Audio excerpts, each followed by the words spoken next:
Okay, good morning, guys. So I saw some of you guys caught the moves on SPY yesterday during the Fed minutes. So congrats to you guys. But overall, when I looked at it, right, I mean, the first initial move that happened, I'm pretty sure you guys caught that right here at the gamma level. This is a 5-minute chart, by the way, right? And then you guys wrote this down, some of you guys, and then some of you guys got the rip up too again. So basically, yesterday it was level to level on the gamma report, and whoever caught the rip caught the rip. But at the end, at the closing price, nobody won. We closed break even from the opening price to the closing price. All right at the volatility trigger level, which is the 44.75 level. So let's go over these. Right now, I was reading a lot of comments in pre-market that everyone has, right? People have their own views.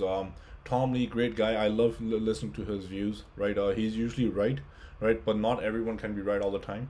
So Tom Lee, his views are always, I always value them. I think they're great, right? But then obviously at the end of the day, I make my own decision. I don't just blindly follow someone, right? One thing here, let's just zoom out a little bit. Everyone was super bullish here like this. Some of you guys, I'm not gonna say, even in our group, you guys thought that this thing was never gonna come down because the market has, it just kept going up, right? And everyone just kept thinking that's gonna keep going up, keep going up. Some people kept thinking Tesla was gonna go to 1250, 1300. When the market starts going up, that's exactly how your mind gets conditioned. And when the market starts going down, and if you're playing puts, you're writing them down, your market gets conditioned that the things are just gonna keep falling, and then you get a snapback rally, right? So those are emotions that happen with all of us. Two things here. Number one, we can look at these from all different views. Let's just go over some. One, I can look at this as a bull flag, a nice little rally, and now of some flagging happening here, and let's see what happens in the coming days. Second, I zoom out more, then we have a nice little head and shoulders pattern forming, which could be the truth. All right, and right now we're just holding at the 200 MA on the daily, right? A 50 is trying to curl back up, but overall 4600 level and 4500 is what I want to go over. What's going to happen, right? So the best right now, our next big catalyst is in May, like T said. Best is just go over spot gamma levels and read that data, and then for day-to-day trade, we make our trades and also understand some bigger pictures to help you make other decisions, right? So the most important level, the SPX 4500, remains the most important level. Above 4500, bull case remains, and below 4500, bear case remains, right? So what exactly happens is very tough here to call it, right? We can either play out 2 weeks out, buy some puts, or maybe call it, but who knows what happens. So I'm just gonna stick to my day trading, see what it gives me, read the live options data, and try to catch the best moves either at very strong support levels for some call buying, or either at very strong resistance levels for some put buying. And lately that has been working great, and I'm gonna stick to it, right? Sometimes I have to sit and wait for a trade to come to me, which is fine because I'd rather be right than wrong. Instead of taking 5 trades, I'm happy taking 2 trades, right? So that's my own scenario. And so 4500 is clearly the most important. Above 4500, we can quickly go back to 4600, and below 4500, we can quickly go down to 4400. Now if we get to 44.90, does that mean buy puts? No, that's not what it means. You want to play these levels, you want to look at the gamma, you want to look at SPY and SPX with the most open interest on options, because that's where strong supports and resistances will occur. All right, so you have to take profit. If you're playing scalp, if you buy SPY puts, let's say SPY is trading at 452, if you buy puts on it for a day trade, if SPY goes down $1, 50 cents dollar, you want to take your profits, you want to scale out at least and keep the rest at break even. And if you get continuation, you'll make your money, right? So that matters a lot. All right, but to the upside, 4600 is extremely hard. If we hold above 4600, we flag above it, we can definitely rip up then. All right, if we get to there. So right now 4500 is just the most important level. Very indecisive, not sure what's going to happen. All right, so this is this zone right here, which happens to be the first breakout in September last year. And then right here, this is where we returned higher, and then now we're chopping between this zone, we're dancing around it. All right, another thing that I do want to point out, there's not enough put buying, but there's not enough call buying either. So options are kind of quiet both ways.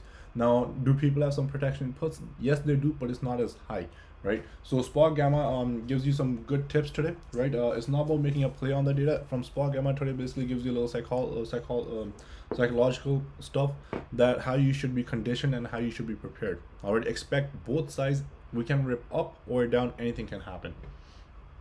All right.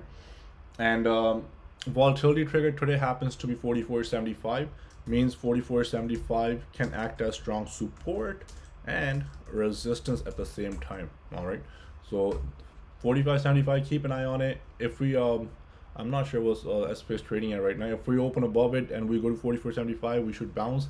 If we open below it and we touch 44.75, we should reject. So let's see what happens. It's going to act as support and resistance. So around this level, we're going to see how strong the market holds. All right. Some individual names that I want to go over now. First, let's go over Twitter, since this name is going to be on top of my list for the coming some months, since Musk is involved. Right, because if one stock that I can confirm a squeeze on, not confirm, or have a little idea of a squeeze, will be Twitter. Right, a lot of callback will go on, resume on one tweet from Musk. This thing can move now from now on. All right, and I'm just gonna wait for a few days how this thing sets up and how the market sets up. If the market holds and tries to rip Twitter, is definitely gonna go towards 60 and 70 very fast. I think it's gonna happen very fast. But in order for that to happen, the market should hold, I think, and then we see how this level is hold, and then as soon as we see this little breakup to the upside, this thing is going to squeeze. All right, so basically to compare one chart with this would be Kroger. There's one chart I've been mentioning for the last few weeks, last few days, right? Since last week or 2 weeks ago, around these levels, I've been saying that keep an eye on this name. Mentioned it a few times, right? And finally they absorbed all the sellers here. They kept absorbing and then slowly started building more and more buyers started coming in as this price was getting very supportive. This is a perfect example of when I say a price must hold. Right here I would probably say something like, I don't know, 55, 54, and they've held very beautifully above 54. And here, as soon as they started making them higher highs, even when it came down, they brought it right back up, and now this stock is in play. If they continue holding this stock up, we can see a major squeeze on KR, right? We can have a major squeeze, all the shorts will eventually cover, and then more buyers will come in, cause this FOMO, and we can have a big move. So similar in Twitter, I'm expecting the same thing, right? That if we hold for some days, if we hold long enough on Twitter, we can, what the hell?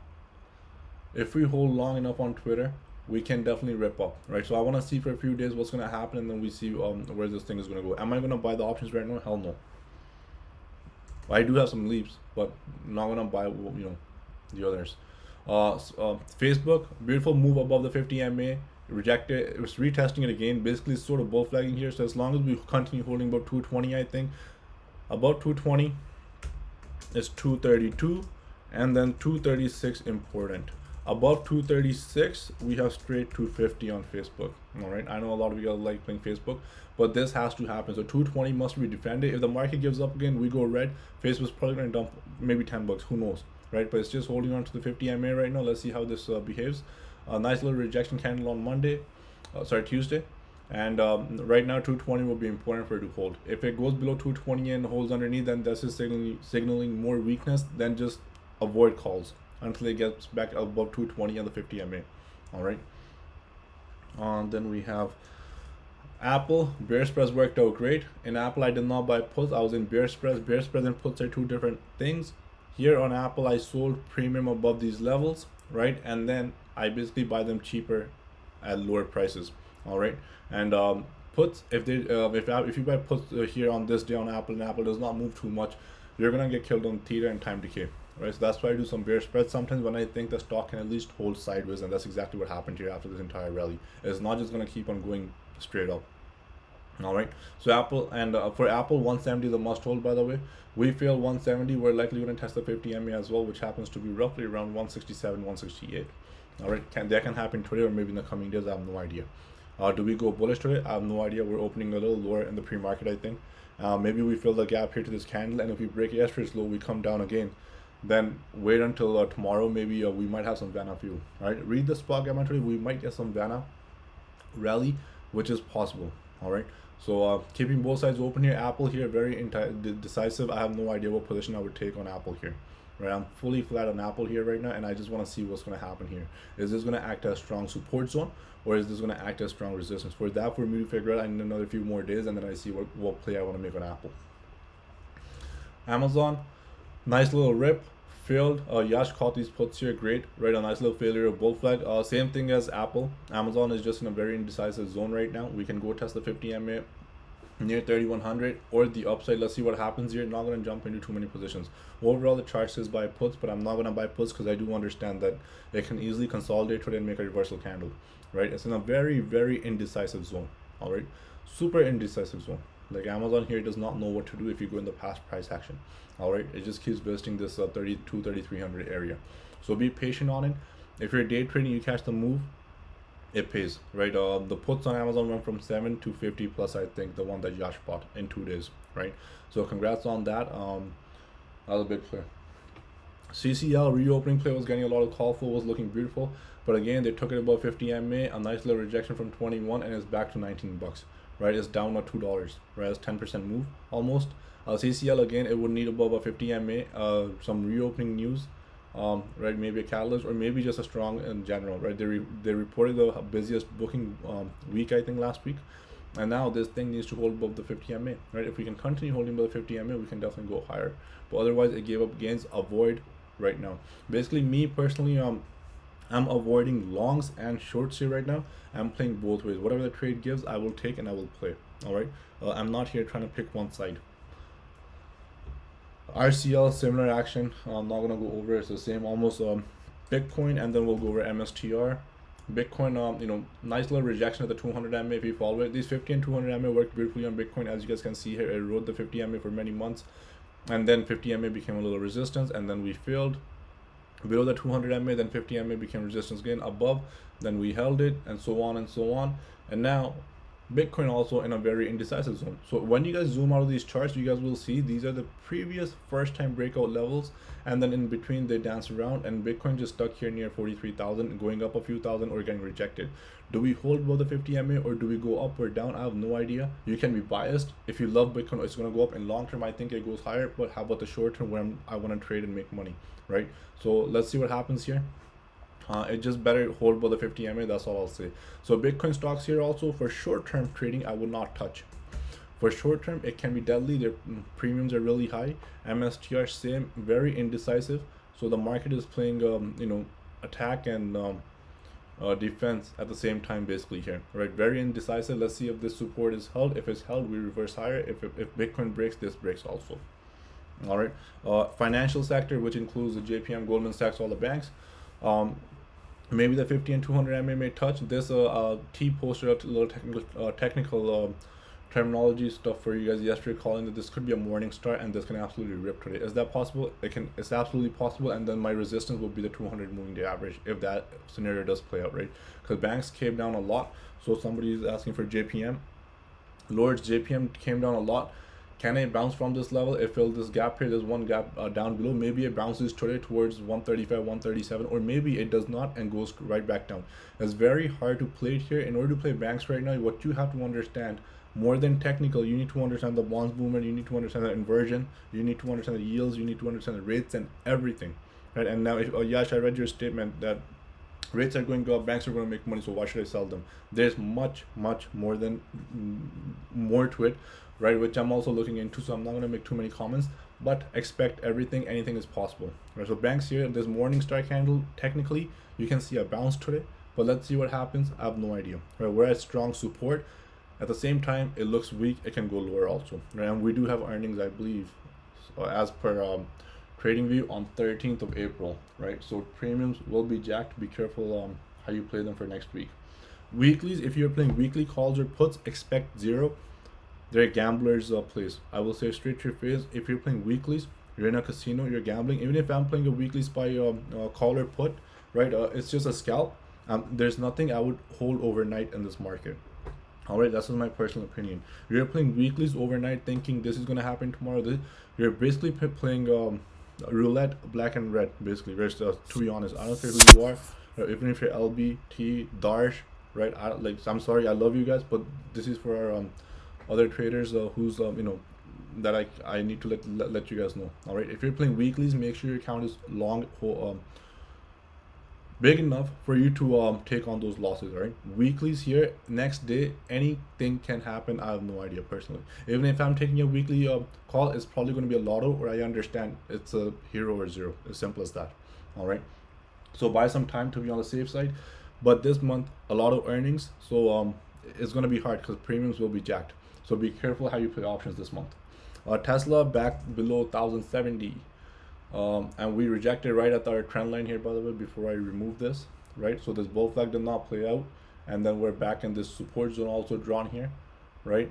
And now we see what happens on Tesla. 1070 fails, 1040, below 1040, sub 1000, right? So we're back again at this level right here from the previous breakout in October, and we're right here in the same zone. Walmart, Mr. yesterday LB, I saw your comment, but above 154, as long as we hold above 154, 160, 170, and 200 will be so fast, people will not believe it. How did Walmart get to 200 so fast?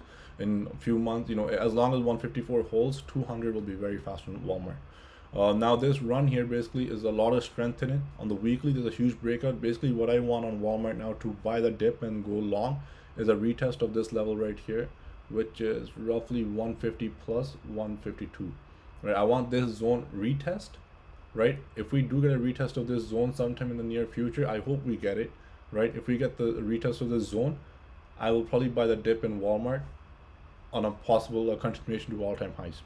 All right. And obviously, can it go against us? Yes, this can probably poke above all-time highs and come down lower. That's a possibility. Anything is possible, right? But technically, it looks good. Netflix also 50 MA, just stuck to it. The stock is not in play right now. It's completely dead sideways. All right. So if you're trying to play Netflix here, maybe go some weeks out and we play a strangle. But again, earnings this month, so even a strangle won't work because premiums are super jacked. Right? I mean, unless you have a big count and you're willing to hold, right? In hopes that Netflix makes a big move.